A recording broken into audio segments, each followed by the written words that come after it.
Ils sont de retour. Les 4 journalistes français otages durant 10 mois en Syrie sont arrivés dimanche matin à la base aérienne de Villacoublay. Accolade chaleureuse avec le président François Hollande et ce sont ensuite les retrouvailles avec les familles.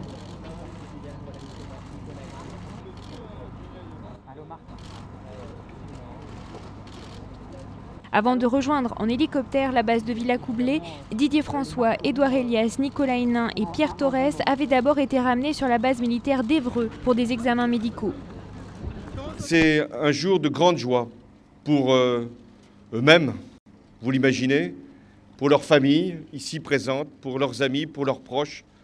Mais c'est un jour de joie pour la France. Parce que la France, elle est fière d'avoir des compatriotes de cette valeur. Le président français a également évoqué le sort des 2 derniers otages français enlevés au Mali. C'est un grand bonheur, un immense soulagement évidemment d'être libre, de voir le ciel, je le redis encore, mais on ne l'a pas vu pendant longtemps, de respirer de l'air frais, de marcher, de vous parler. Nous avons fait nos choix, nous les assumons. Je pense qu'effectivement, au moment où on s'est fait attraper, il fallait être en Syrie pour faire notre travail. C'était le moment des armes chimiques, il y avait un risque, on l'a pris, on l'a assumé, nos rédactions l'ont assumé, nous l'avons assumé. Nos familles, elles ne l'ont pas choisi comme nous l'avons fait, et c'était dur pour elles.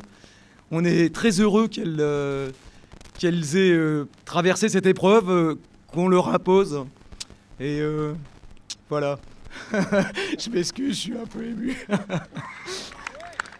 Merci à tous. Sur les 10 mois et demi, les 4 otages ont expliqué être restés 10 mois complets dans des sous-sols sans voir le jour.